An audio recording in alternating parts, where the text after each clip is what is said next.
Hello, everybody, and welcome to this week's podcast for the week of March 27th. I'm joined by good friend and colleague Joseph. My name is Miles. We will be spending some time with you today talking about the market movement we've seen over the last week. Can you believe it is the last week of Q1?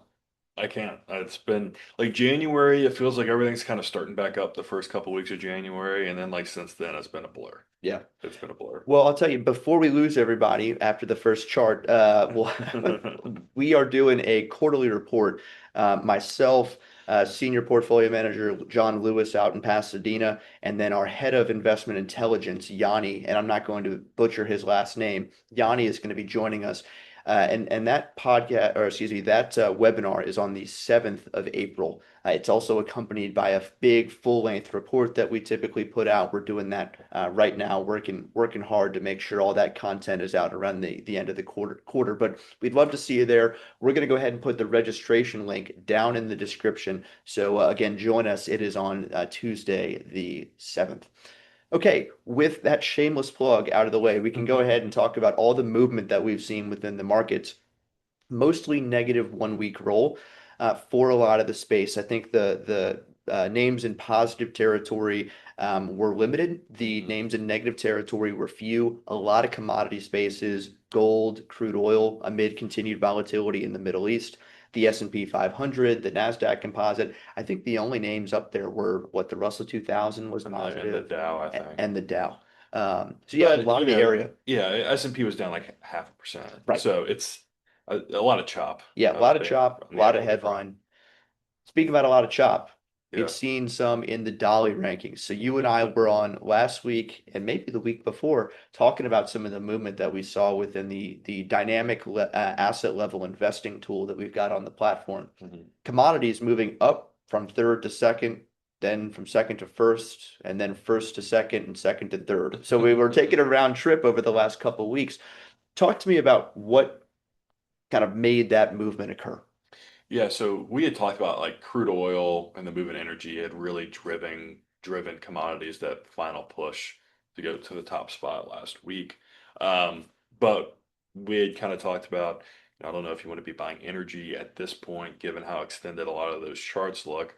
But commodities lost a lot of signals, and it wasn't due to energy kind of softening a bit. It was due to weakness in precious metals. A bunch of relative strength charts for gold and silver flipped over the last week, which drove commodities to drop from the briefly holding the top spot back down to third place. Yeah, it's interesting because, we were sitting around the office and we were saying, oh, commodities moving up to first. Well, what's moving it there? And it's energy. And we were all sitting there. There's no way it stays because the energy stuff is so extended, it's going to come right back down. Yeah. Well, energy did cool off a little bit. We're not at 120 a barrel like we were there for a moment. But I don't think any of us in the office would have necessarily anticipated it being precious metals, silver and gold primarily being the ones who were shedding all the strength. But that's just the way the cookie crumbles, Well, I it's suppose. it's one of those things where it's like the headlines grab your attention, and Yeah. then like you start to look through the charts and whatnot. I remember like looking through the RS charts for like what we use to calculate the Dolly ranking signals. And then it's like, well, silver's been moving around a lot lately. So then I started looking through those after I went through all the energy ones. I was like, oh, this is like pretty close to giving sell signals across the board here. Um, and that's what happened. And I think silver, as we're talking now, is down like 5 or 6% today Nice. as well. So So people just it keep on just moving. keeps going. But, so now in terms of the overall rankings, we've still got internationals in first, Hmm. and then followed by now domestics and commodities now in third. How close are they in signal count? Do you have that pulled up? I can get it pulled up. Just give me 1 second. But commodities did lose quite a lot of signals. It's down to 227 now. Domestic equities is at 269 and international is at 277. Gotcha. Okay. So I would say like international slight edge over domestic, but domestic equities are still looking pretty good within kind of our asset level investing tool. And then commodities has really dropped off. And again, silver moved from a buy signal to a sell signal in like almost all of its relative strength charts over the last week, um, which led to that kind of precipitous fall Yeah. uh, in the rankings and its signal count. Well, and Joseph and I were talking before, and we were like, should we say I told you so? Should we not say I told you so? But all jokes aside, this highlights the importance of having a process, right? It's not that you don't want to take changes as they occur. It's important to monitor those changes. But hey, let's maybe look at things on a monthly basis. That way we get, economic shocks like commodities and kind of crude focused rises. Let's make sure we let those filter out, right? Or maybe we have a signal perspective, right? So we need to be 10 to 15 signals of separation before we make changes. So again, it's all about having the process to ensure that you're really following bona fide signals rather than getting whipsawed due to, outside forces beyond your control. Is that a good way to say it? Yeah, and a lot of our asset allocation tools where they can pick up commodities, it's a relatively small portion of the Yes. portfolio usually. Um, and then you get in a lot of these situations where, yeah, you do get a kind of a whipsaw type of trade, right? But at least you're not holding on to commodities for a really long time. Right. Now you could very well like get in a situation where this thing kind of like the conflict in the Middle East continues and oil really starts to just like maintain strength over Right. pretty Stay much there. every other asset and commodities flies right back up. Um, so we'll see. I think like it was more like the overall backdrop of what led to the move. We were like, we'll see how long this lasts. Yeah. But if we see like more kind of persistent weakness on the equity front, like we've seen over the last couple of weeks, Right. Who um, knows? who knows? Um, we could see commodities go back up. But the important thing is that, again, with momentum, even if it was the wrong trade to do, if you were following the strategy right to a T, it got out pretty quick Right. without, And it will holding on get back tight. in if needed. I think Yeah. that's the Yeah. other important part. The second point, I want to go back to something you said about if we see domestic equities continue to weaken or soften or roll over, whatever you want to say as the kind word for just go down. Yeah. Um, it certainly feels like, again, talking around the office, looking at the news headlines, it certainly feels like we're more than 6% off all-time highs, right? Or is it 6 or 7% off of all-time highs? Yeah. But that's about where we sit. Just a few months ago, we were at all-time highs, and now Hmm. we've kind of cooled off a little bit. But a 5 to 10% pullback is not anything that's particularly abnormal. Very normal. I mean, Yeah, you usually get at least one of those a year on average, right. Um, Trevor, one of the other analysts, put in a good piece, like looking at the decline severity and how often it happens. And then get kind of what the forward returns look like. And the forward returns for the market from a 5 to 10% decline are about average because they happen so frequently. You know what I mean? Right. It's not a big deal. Um, and that's why I said like if it deteriorates further, I mean, it's still either whether you look at the asset class group scores or Dolly, equities are still at the top of the rankings. Um, I wouldn't say a 6% or 7% decline just by itself is like anything to be super concerned about. That's just kind of the price of doing business Right. in It's the the risk. equity market, Yeah. Um, but again, you do want to be conscious of any changes moving forward with respect to that. But I think we're going to obviously have to see more deterioration before we can say like, oh yeah, we need to start rotating out of equities. Well, and historically speaking, right, looking at that chart that we're throwing up on screen here, or that is on screen, that 5 to 10% bucket, that very top one in that chart, you only see, historically speaking, further 5% downside a third of the time, roughly Mhm. 35% of the time, I think, Yeah. if I remember the chart. So point is that more often than not, as you alluded to, Joseph, you do kind of storm back. And on a median basis, 2.3 months, right? You're kind of back up within the next quarter. You're back up to those highs. So, more often than not, it's nothing to worry about. Of course, where we're all trying to play the game is, well, when should you be worried about them, right? Because there are instances where we're getting down 30%, down 40%, down likely of 50%, right? And those are, of course, the ones that are, you know, real portfolio killers or savers if you can properly avoid them tactically. But again, as you all are talking to clients, it's important to contextualize the movement that we're seeing and then remind them that, hey, we have the tools at our disposal that are going to allow us to capture those long-term trends. And we haven't necessarily seen, that big drop off just quite yet, at least historically speaking. But talking about different areas, maybe some a little bit more bearish development that could push us to, one of those more precipitous declines. Declines, yeah. Decrease in participation that we've seen. And then I'll add one in there, decrease in participation, but not yet washed out. So why don't you start off with the decrease in participation and then we can kind of go from there. Yeah, so decrease in participation. I mean, we've seen that across the board. Some of the shorter term indicators were getting close to washed out territory Yeah, or in washed out territory, depending on how you define it.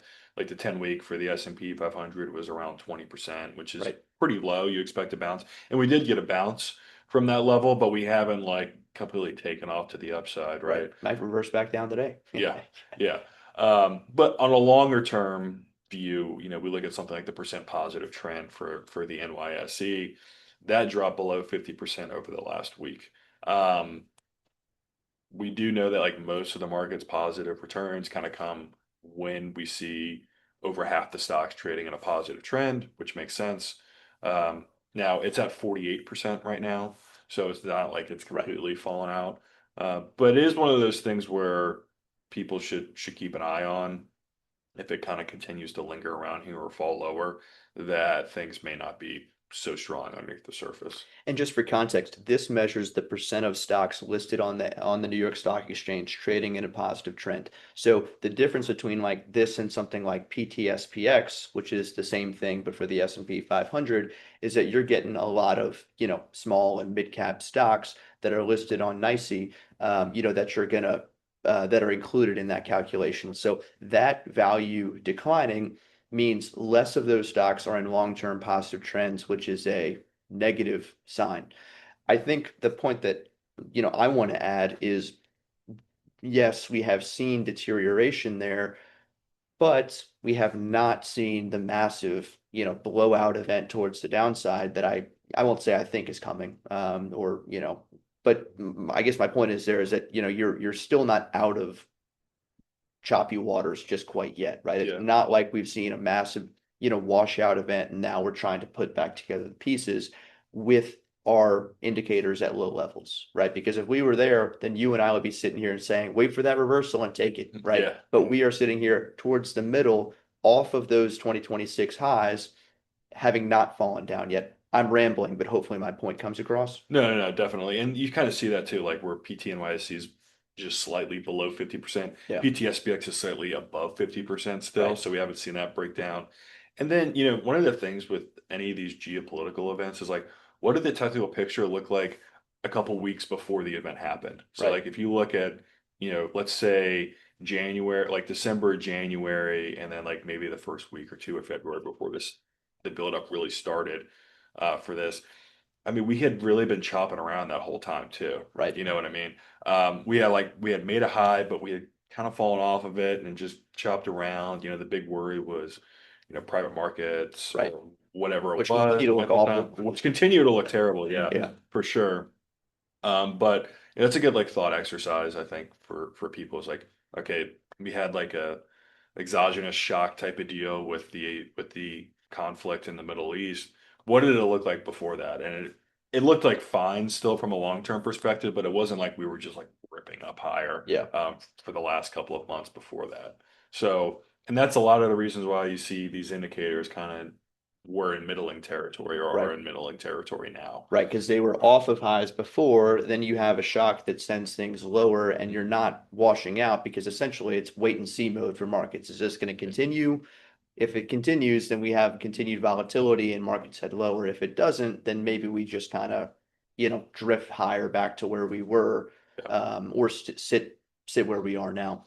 Anyways, there's a lot of interesting stuff on the participation front. Continue to watch those charts, read the research because we'll undoubtedly talk about it, as developments continue to occur. That was three charts. The fourth chart was the copper gold, or Hmm. was it something else? Yeah. So kind of getting back to the commodities front, you put together this piece about copper like weakening on an absolute basis, but reversing up versus gold. So I think there's probably a good amount to talk about there. Yeah. I'll let Yeah, you take it. there's, this Well, one, copper, yes, has weakened on the absolute basis, returned to a negative trend on, it's kind of CPER as a representative, reversing back up though against gold. Now, this is a relationship which we typically look at like a risk on, risk off relationship. Copper more industrially useful, right, for economic expansion. Gold typically, I say with an asterisk over the last couple of years, it hasn't been so risk off. But gold typically and other precious metals a little bit more defensive. So, you look at this chart, you look at the dot-com bubble, you're preferring gold. You look at the GFC, you prefer gold, and then coming off of those bottoms for each, you see copper take over. Now, again, the last couple of years have kind of bucked that trend. Gold still maintaining buy signals, or conversely, copper maintaining sell signals in what we would now know to be a relatively strong bull market for the last 3 or 4 years. Um, but this, again, talk about thought exercises allowed me to sit here and say, what does it mean to earn positive relative strength? When we think about positive relative strength, the easiest one is I want to own a stock that goes up more than the benchmark, right? That's the easiest, that makes sense.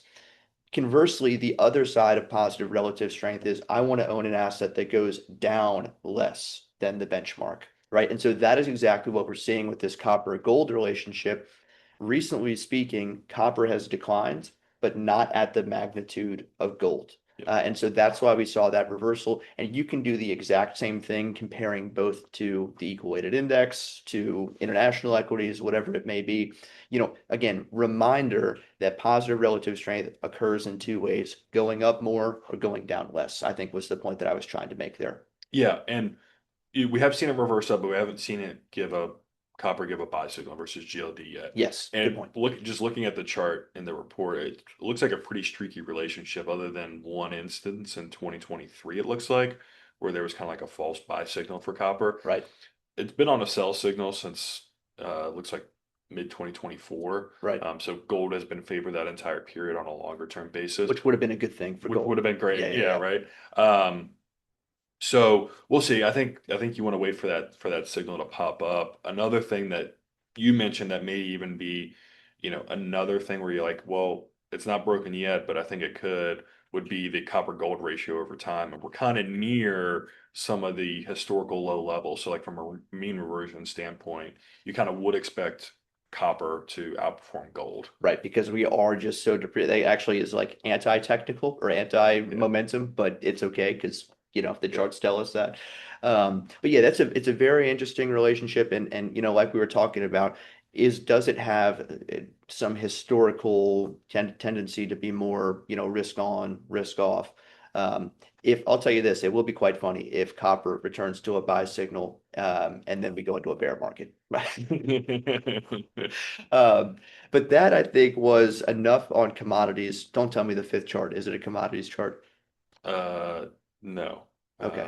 We want to talk about RF spread. Oh yeah, RS spread. We get to talk about something fun, momentum, Yeah. right?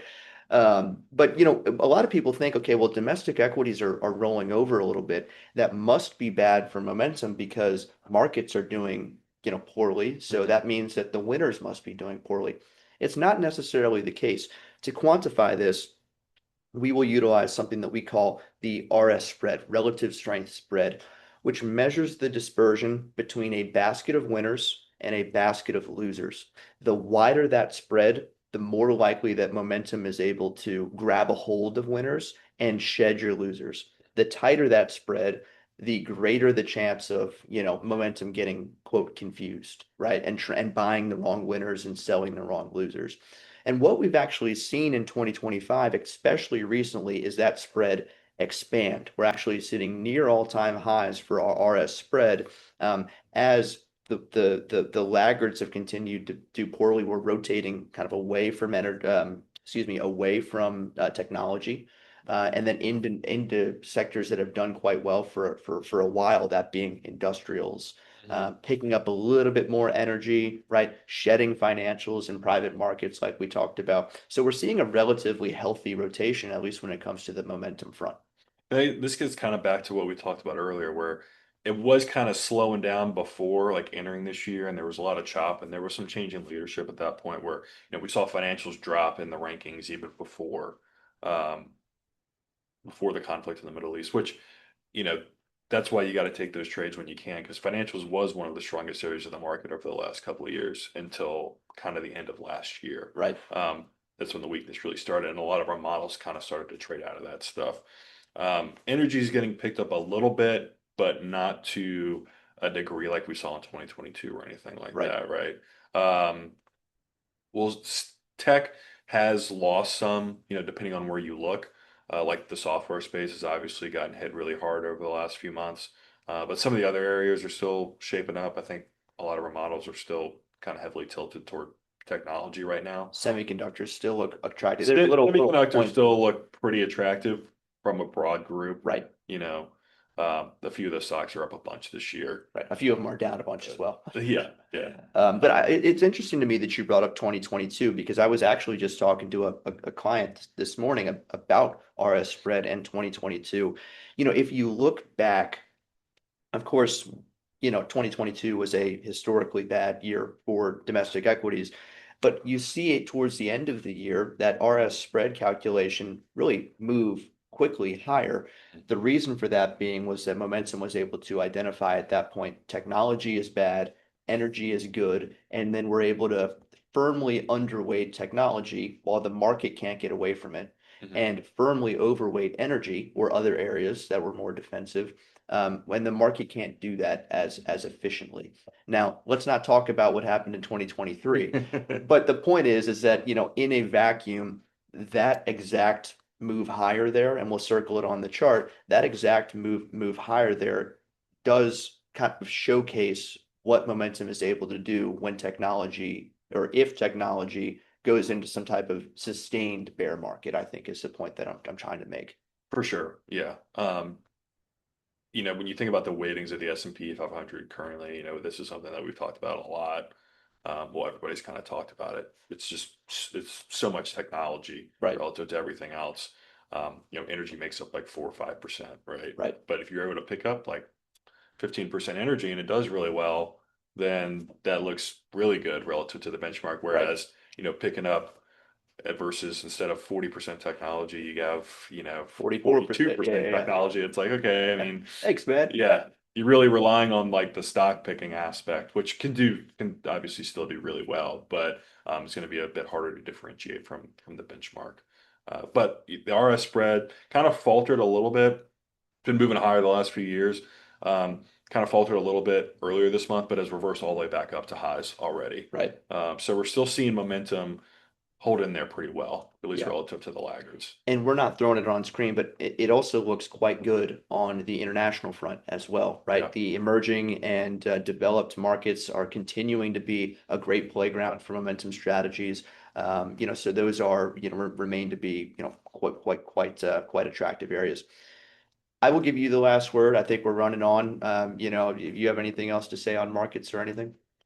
I don't think so, other than sign up for our Way to the Evidence webinar on April 7th. April 7th. Yeah. We'll see you there. Hey, listen, we appreciate the time today, and I hope everyone has a wonderful and safe week ahead, and we'll catch you again next time.